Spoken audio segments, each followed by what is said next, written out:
ಇನ್ನು ಬೆಂಗಳೂರು ಕೋರ್ಟ್ಗೆ ಪವಿತ್ರ ಮತ್ತು ದರ್ಶನ್ ಇಬ್ರು ಕೂಡ ಇವತ್ತು ಹಾಜರಾದರು. ಪವಿತ್ರ ಮತ್ತು ದರ್ಶನ್ ಸೇರಿ 17 ಆರೋಪಿಗಳು ಇವತ್ತು ಕೋರ್ಟ್ಗೆ ಹಾಜರಾಗಿದ್ದಾರೆ. ಕೋರ್ಟ್ ಹಾಲ್ನಲ್ಲಿ ದರ್ಶನ್ ಮತ್ತು ಪವಿತ್ರ ಮುಖಾಮುಖಿಯಾದರು. ಸ್ವಲ್ಪ ಹೊತ್ತು ಮಾತಾಡಿದ್ದಾರೆ. ನಟ ದರ್ಶನ್ ಆರೋಗ್ಯ ವಿಚಾರಿಸಿದರೆ ಈ ಸಂದರ್ಭದಲ್ಲಿ ಪವಿತ್ರ ಗೌಡ, ಹಾಗೆ ಪವಿತ್ರ ಗೌಡರ ಬೆನ್ನು ತಟ್ಟಿ ಸಂತೈಸಿದ್ದಾರೆ ದರ್ಶನ್. ಹೊರ ರಾಜ್ಯಕ್ಕೆ ಹೋಗೋದಕ್ಕೆ ಅವಕಾಶ ಕೋರಿದ್ದಾರೆ ಪವಿತ್ರ. ಈ ಸಂದರ್ಭದಲ್ಲಿ ಒಂದು ಅರ್ಜಿಯನ್ನು ಹಾಕಿದ್ದಾರೆ. 57ನೇ CCH ಕೋರ್ಟ್ಗೆ ಪವಿತ್ರ ಗೌಡ ಅರ್ಜಿ ಸಲ್ಲಿಸಿದ್ದಾರೆ.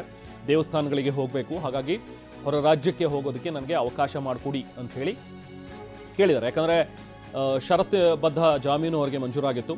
ಈ ಕೋರ್ಟ್ನ ಜೂರಿಸ್ಡಿಕ್ಷನ್ ಬಿಟ್ಟು, ಅಂದರೆ ಪ್ರಿಮೈಸಸ್, ಈ ಕೋರ್ಟ್ನ ಒಂದು ಸುಪರ್ದೆ ಎಷ್ಟಿರುತ್ತೆ ಅದನ್ನು ಬಿಟ್ಟು ನೀವು ಹೊರಗಡೆ ಹೋಗೋ ಹಾಗಿಲ್ಲ ಅನ್ನುವಂಥದ್ರ ಬಗ್ಗೆ ಸಹಜವಾಗಿ ಬೇಲ್ನಲ್ಲಿ ಒಂದು ಕಂಡೀಷನ್ ಇರುತ್ತೆ. ಸೊ ಹಾಗಾಗಿ ಅವರೇನಾದರೂ ಇದನ್ನು ಮೀರಿ, ಕೋರ್ಟ್ನ ವ್ಯಾಪ್ತಿಯನ್ನು ಮೀರಿ ಹೋಗಬೇಕು ಅಂತ ಹೇಳಿದ್ರೆ ಅದಕ್ಕೆ ಪರ್ಮಿಷನ್ನ ಪಡಿಬೇಕು. ಕಳೆದ ಬಾರಿ ನೆನಪಿರ್ಬೋದು, ದರ್ಶನ್ ಕೂಡ ಮೈಸೂರಿಗೆ ಹೋಗೋದಕ್ಕೆ ಪರ್ಮಿಷನನ್ನು ಕೇಳಿದರು. 4-5 ದಿನಗಳ ಕಾಲ ತಾಯಿ ಮನೆಗೆ ಹೋಗಿ ಬರಬೇಕು, ನಾನು ಫಾರ್ಮ್ಗೆ ಹೋಗಬೇಕು ಅಂತ ಹೇಳಿ ಪರ್ಮಿಷನ್ ತೊಗೊಂಡು ದರ್ಶನ್ ಬೆಂಗಳೂರಿನಿಂದ ಮೈಸೂರಿಗೆ ಹೋಗಿದ್ರು. ಆಮೇಲೆ ಮತ್ತೆ ವಾಪಸ್ ಕಾಲಾವಧಿ ಮುಗಿದಿದ್ದರಿಂದ ಬೆಂಗಳೂರಿಗೆ ವಾಪಸ್ ಆಗಿದ್ರು. ಅದೇ ರೀತಿ ಪವಿತ್ರ ಕೂಡ ಈಗ ಹೊರ ರಾಜ್ಯಕ್ಕೆ ಹೋಗೋದಕ್ಕೆ ಅವಕಾಶ ಕೇಳ್ತಾ ಇದ್ದಾರೆ. ಸೊ ಹಾಗಾಗಿ ಈಗ ಈ ವಿಚಾರಣೆನ 25ಕ್ಕೆ ಮುಂದೂಡಿದೆ. ಮುಂದಿನ ತಿಂಗಳು 25ಕ್ಕೆ ಕೋರ್ಟ್ ಮುಂದೂಡಿದೆ. ಹೆಚ್ಚಿನ ಮಾಹಿತಿಯನ್ನು ಪ್ರತಿನಿಧಿ ಪ್ರಜ್ವಲ್ ನೀಡ್ತಾರೆ. ಪ್ರಜ್ವಲ್, ಈಗ ದರ್ಶನ್ ಸೇರಿದಂತೆ ಇನ್ನು 17 ಜನ ಆರೋಪಿಗಳು ಇವತ್ತು ಕೋರ್ಟ್ಗೆ ಹಾಜರಾಗಿದ್ರು. ಇವತ್ತು ಕೋರ್ಟ್ನಲ್ಲಿ ಏನೆಲ್ಲ ಪ್ರೊಸೀಡಿಂಗ್ಸ್ ಆಯಿತು, ಯಾವ ಥರದ ಪ್ರೋಸೆಸ್ ಇದು, ಯಾವ ಥರದ ಪ್ರೊಸೀಜರ್ ಇವತ್ತೆಲ್ಲವೂ ಕೂಡ ಆಗಿರುವಂಥದ್ದು? ಪ್ರಜ್ವಲ್, ಎವ್ರಿ ಮಂತ್ ಇವರು ಹೀಗೆ ಅಟೆಂಡ್ ಆಗಬೇಕಾಗುತ್ತಾ ಅಥವಾ ಹೇಗೆ ಇದೆಲ್ಲ ಪ್ರೊಸೀಜರ್ಸ್ ಹೇಗಿದೆ ಪ್ರಜ್ವಲ್?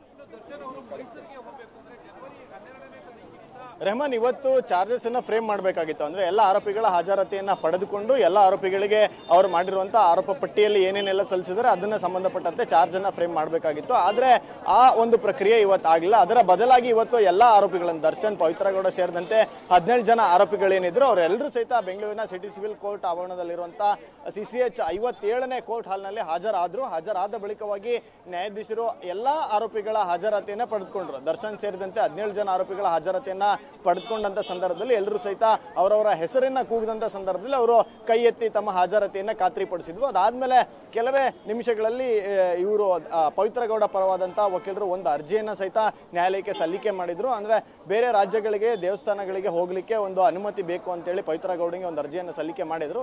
ಜೂರಿಸ್ಡಿಕ್ಷನ್ ಅನ್ನು ಬಿಟ್ಟು ಹೊರಗಡೆ ಹೋಗ್ಬೇಕಂದ್ರೆ ನ್ಯಾಯಾಲಯದ ಅನುಮತಿಯನ್ನ ಆರೋಪಿಗಳು ಪಡೆದುಕೊಳ್ಬೇಕಾಗುತ್ತೆ. ಹೀಗಾಗಿ ಆದ್ರೆ ನ್ಯಾಯಾಲಯ ಈ ಒಂದು ಅರ್ಜಿಗೆ ಇನ್ನೂ ಯಾವುದೇ ರೀತಿಯಾದಂತಹ ಒಂದು ಆದೇಶವನ್ನ ನೀಡಿಲ್ಲ. ಅದರ ಹೊರತಾಗಿ ಇವತ್ತೇನು ಚಾರ್ಜಸ್ ಫ್ರೇಮ್ ಮಾಡಬೇಕಾಗಿತ್ತು ಆ ಪ್ರಕ್ರಿಯೆಯನ್ನು ಸಹಿತ ಇವತ್ತು ನಡೆಸ್ತಿಲ್ಲ. ಬದಲಾಗಿ ಎಲ್ಲ ಆರೋಪಿಗಳಿಗೂ 25 ಫೆಬ್ರವರಿಗೆ ಬರಬೇಕು ಅಂತೇಳಿ, ಅಂದ್ರೆ ಮುಂದಿನ ಡೇಟ್ ಅನ್ನ ನೀಡಿ ಕೋರ್ಟ್ ಅನ್ನ ಮುಂದೂಡಿಕೆಯನ್ನ ಮಾಡುತ್ತೆ. ಮತ್ತೆ ಕೋರ್ಟ್ ತನ್ನ ದೈನಂದಿನ ಕೆಲಸವನ್ನ ಮುಂದುವರಿಸ್ತು. ಆದ್ರೆ ಎಲ್ಲ ಆರೋಪಿಗಳು ಹಾಜರಾಗಿದ್ದು ಕೇವಲ ಹಾಜರಾತಿಯನ್ನ ನೀಡಿ ತೆರಳಿದ್ರೆ ಹೊರತು ಕೋರ್ಟ್ನಲ್ಲಿ ಬೇರೆಯಾದಂತಹ ಯಾವುದೇ ಕಾನೂನು ಮೂಲಕವಾಗಿ ನಡಿಬೇಕಾದಂತಹ ಪ್ರಕ್ರಿಯೆಗಳು ನಡೆಯಿಲ್ಲ. ಅದನ್ನ ಹೊರತಾಗಿ ಕೋರ್ಟ್ ಆವರಣದ ಒಳಗಡೆ ಬಂದಾಗ ಪವಿತ್ರ ಗೌಡ ಒಂದು ಮೂಲೆಯಲ್ಲಿ ಕೂತ್ಕೊಂಡಿದ್ದಂತ ಸಂದರ್ಭದಲ್ಲಿ ದರ್ಶನ್ ಅದೇ ಸೈಡಿಗೆ ಹೋಗಿ ಆರೋಪಿಗಳೆಲ್ಲರೂ ಒಂದ್ ಸೈಡ್ ನಿಲ್ಬೇಕಾದಂತ ಸಂದರ್ಭದಲ್ಲಿ ದರ್ಶನ್ ಪವಿತ್ರ ಗೌಡರ ಭುಜ ತಟ್ಟಿ ಮಾತಾಡಿಸಿದಂತಾಯ್ತು. ದರ್ಶನ್ರನ್ನ ಪವಿತ್ರ ಗೌಡ ನೋಡ್ಕೊಂಡು ನಿಂತಿದ್ರು. ಅದಾದ್ಮೇಲೆ ಎಲ್ಲ ಆರೋಪಿಗಳನ್ನ ಹೆಸರು ಕರೆದಾಗ ಎಲ್ಲರೂ ಸಾಲಾಗಿ ಬಂದು ನ್ಯಾಯಾಧೀಶರ ಮುಂದೆ ಹಾಜರಾತಿಯನ್ನ ಖಾತ್ರಿಪಡಿಸ್ಕೊಂಡ್ರು. Rehman, thank you Prajwal.